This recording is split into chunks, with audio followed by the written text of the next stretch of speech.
이제 뭐냐면 피부에 대해서 여러분들 잠깐 얘기하고 끝낼까 합니다. 피부는 페이지 수가 많아서 여러분들하고 중간쯤 하다 끝내게 될 것 같은데, 자, 피부는 어떻게 돼요? 생명의 최전선이죠. 우리 몸을 외부로부터 방어하니까. 여기서 피부는 어떻게 돼요?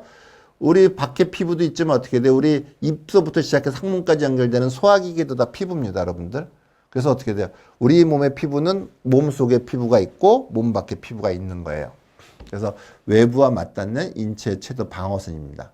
자, 피부의 기능들을 책에 나온 걸 정리해 보니까 어때요? 피부를 보호하는, 우리 몸을 보호하는 기능이 있어요. 그래서 외부 미생물의 유해 물질부터 체내 치유를 막는 1차 방어선, 물리적 1차 방어선을 보호 기능을 그렇게 하죠. 두 번째, 수분을 유지하죠. 내부 조직의 수분을 손실을 지연해서 체내 수분 균형을 유지하는 거죠. 만약에 너무 손실이 많으면 그거는 수분 부족으로 죽잖아요. 그렇죠? 그 다음에 체온을 조절하죠. 혈관의 수축과 확장으로 땀의 분비로 체온을 일정하게 유지합니다. 감각을 수용해요. 이 피부에는 온도, 압력, 통증을 감지하는 감각 수용체가 풍부하게 있어서 그것들을 체크합니다. 화학적 합성을 합니다. 자외선으로부터 비타민 D를 합성할 수 있는 에너지를 받아서 어떻게 돼요? 생리 활성 물질, 비타민 D를 중간에 가는 그런 물질 생성하죠. 그 다음에 어떻게 돼요? 땀과 피지를 통해서 소량의 노폐물과 독성 물질을 배출합니다. 그래서 피부는 단순한 껍질이 아니라 6가지 핵심 기능을 수행하는 복합 면역 장기입니다. 개통이죠. 자, 여러분들 여기 6가지 외에 다른 것들이 더 필요하다고 생각하지 않습니까? 선생님들 한번 빨리 생각해 보세요. 여기 저는 빠진 게 있다고 생각해요. 여기서 보호하는 기능은 어떻게 1차 방어선이거든요. 자, 근데 여러분들 생각해 보십시오. 세균하고 바이러스, 박테리아들이 이렇게 들어오기 쉬운 부위에 어떻게 돼요? 면역 기능이 있을 수 없으면 이상하죠. 그렇죠? 저도 그렇게 생각합니다. 자, 여기 전에 이것 조금 먼저 설명을 하고요. 설명하겠습니다. 순서가 내가 바꿔놨는데 이게 좀 바로 나왔네요. 자, 피부 흡수에 대한 새로운 관점입니다. 기존의 관점은 뭐냐면, 자, 밑에 한번 볼까요? 자, 이렇게 피부 부분 여러 가지 겹으로 돼 있죠? 자, 그래서 표피고 진피인데 이렇게 피부가 이렇게 층층이 되어 있습니다. 그래서 피부가에서 유효 성분들이 피부를 투과해서 들어가려고 하면 어떻게 해요? 이제까지 지론은 뭐냐면, 피부 세포막을 통과해서 들어가도록 돼 있어요. 이거는요, 불가능합니다. 세포막을 한번 통과하려면 굉장히 많은 효율들이 필요한데요. 예를 들어서 3분의 1만 없어진다라도 어떻게 돼? 한 10겹 더하면 도달하는 거는요, 굉장히 작습니다. 그래서 이건 불가능해요. 근데, 자, 다시 한번 볼까요? 자, 근데 어떻게 투과되느냐? 자, 새로운 관점입니다. 뭐냐면, 아까처럼 기존에 여러 겹의 피부 세포층을 통과해서 하는 건 불가능하다. 그럼 어떻게 통과되느냐? 저도 피부에 바르는 그런 젤들을 많이 만들잖아요. 그것도 어떻게 돼요? 세포 안에 들어가서 어떻게 돼요? 피부를 통과해서 세포에 작용한다 그러잖아요. 어떻게 되느냐? 아까 이 세포층에 보면 세포가 어떻게 돼요? 세포와 세포끼리가 딱 밀착해서 공간이 없는 게 아니라 세포와 세포는 조금씩만 찝어져 있듯이 짓고 있고 그 사이에 간극이라고 있습니다. 공간이 있어요. 여러분들, 자, 그러니까 요 사이사이가 어떻게 돼요? 살았어요. 요 세포의 사이에 닿는 부분이 밀착된 것이 아니라 여기 공간이 있더라고요. 공간이 있는 거예요. 공간이 있으니까 어떻게 돼요? 여러분들이 이제 잘 보십시오. 여러분들이 벽돌을 시멘트로 이렇게 바르지 않고 이렇게 쭉 쌓아놨어요. 뭐, 사람 키만큼 쌓아놨어요. 제가 177이니까 제 키만큼 쌓은 꽤 높은 거잖아요. 높이 싼 거기에 어떻게 돼요?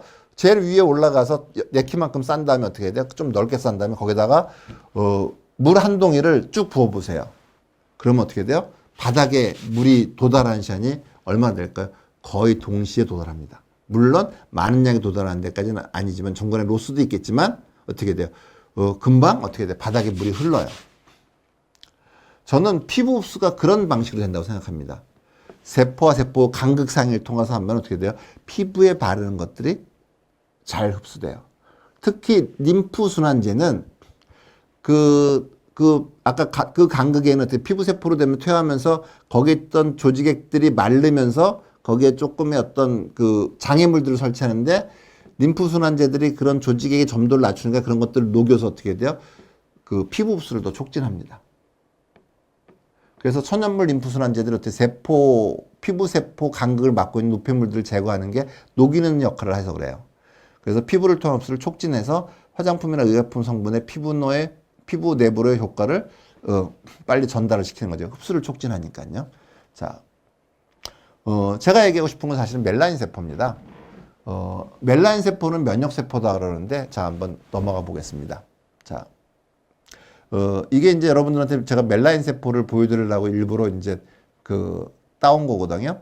이거는 뭐냐면, 구글에서 따면 혹시라도 이제 뭐, 요새 그거 많지. 저작권들 많으니까 복잡하니까 그냥 구글에서 그거 따지 않고 그냥 인공지능으로 새로 그렸어요. 그래서 나온 것들 그림이 좀 다르긴 하지만, 비슷하게 생겼습니다. 꼭 저는 여기 이 부분은 문어 대가리고 여기는 문어같이 문어 다리처럼 문어처럼 생겼잖아요. 이런 세포를 뭐라 하냐면 수지상 세포라 그래요. 긴 나뭇가지처럼 생겼다 그래서 수지상 세포라거든요. 수지상 세포는 자, 전형적인 면역 세포예요. 자, 그러면 멜라닌 세포가 면역 세포냐? 저는 면역 세포라는데 한 표 던집니다. 뭐 현대의학에서도 면역 세포도 아니다 논란이 많았다가 별로 그 다음에 평가가 어떻게 나왔는지 잘 모르겠어요.